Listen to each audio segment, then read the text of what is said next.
नमस्कार दोस्तों, राधे राधे, जय श्री कृष्णा। स्वागत करती हूँ आप सभी का आपके अपने चैनल ज्ञान भक्ति संग्रह में। आज मैं आप सभी के लिए कुछ महत्वपूर्ण जानकारियाँ लेकर आई हूँ जो पूजा पाठ और वास्तु शास्त्र से जुड़ी हुई हैं। तो आइए जानते हैं। घर में पूजा पाठ सभी करते हैं ताकि उनके घर में सुख शांति व समृद्धि बरकरार रहे। साथ में पूजा पाठ करने से घर के माहौल को सकारात्मक रहने में मदद मिलती है। इसके अलावा कुछ लोग तो घर में कुछ भी करने से पहले वास्तु का भी पूरा ध्यान रखते हैं और अपने घर में वास्तु के अनुसार ही चीज़ें रखते हैं ताकि पूजा पाठ या घर से जुड़ी किसी भी चीज़ के कारण उन्हें किसी भी नकारात्मक प्रभाव का सामना ना करना पड़े। तो आज हम आपको इस वीडियो के माध्यम से पूजा पाठ व वास्तु से जुड़ी हुई कुछ महत्वपूर्ण जानकारियां भी बताने जा रहे हैं।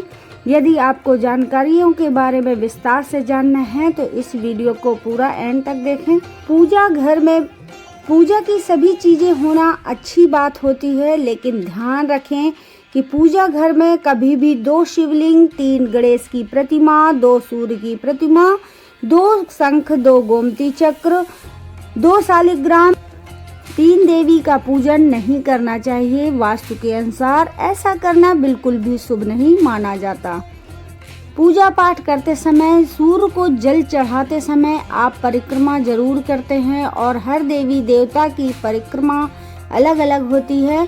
जैसे कि देवी की 1 परिक्रमा करनी चाहिए, सूर्य की 7 परिक्रमा करनी चाहिए, गणेश की 3 बार करनी चाहिए, फिर विष्णु भगवान की 4 परिक्रमा करनी चाहिए और भोले बाबा की आधी परिक्रमा करनी चाहिए, क्योंकि ज़्यादा या कम परिक्रमा करने से वास्तु दोष लगने का भय होता है। जब भी आप अपने घर के पूजा गृह में पूजा करते हैं तो ध्यान रखें कि आप कभी भी जमीन पर बैठकर पूजा ना करें।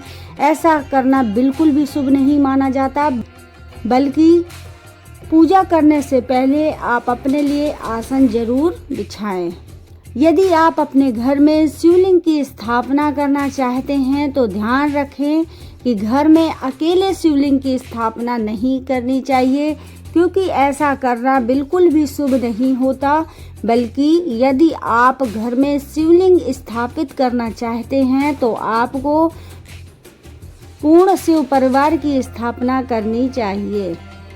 ऊंची ऊंची भगवान की प्रतिमा देखने में बहुत आकर्षक लगती हैं, लेकिन आपको घर में कभी भी भगवान की मूर्ति 9 इंच यानी 22 सेंटीमीटर से ऊंची नहीं रखनी चाहिए, क्योंकि मंदिर में इतनी प्रतिमा रखना शुभ नहीं माना जाता। वास्तुशास्त्र के अनुसार आपको अपने घर के मंदिर में कभी भी खंडित मूर्तियां नहीं रखनी चाहिए, क्योंकि खंडित मूर्तियां रखने से वास्तु दोष लगता है। साथ ही खंडित मूर्तियां मंदिर में रखना शुभ भी नहीं होता।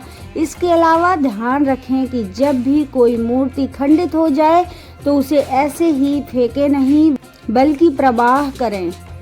दोस्तों, कोई भी पूजा कलश के बिना अधूरी होती है। ऐसे में पूजा के दौरान कलश जरूर रखना चाहिए, लेकिन ध्यान रखें कि कलश को कभी भी जमीन पर नहीं रखना चाहिए, बल्कि कलश रखना है तो आपको किसी प्लेट में कलश को रखना चाहिए।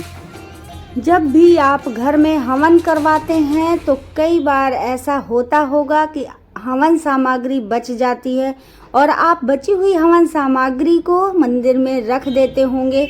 यदि आप ऐसा करते हैं तो आपको ऐसा नहीं करना चाहिए, क्योंकि ऐसा करना वास्तु के अनुसार बिल्कुल भी सही नहीं होता। बल्कि आपको बची हुई हवन सामग्री को प्रवाह कर देना चाहिए। जब भी आप घर से बाहर निकलें तो आपको अपने माथे पर तिलक जरूर लगाना चाहिए।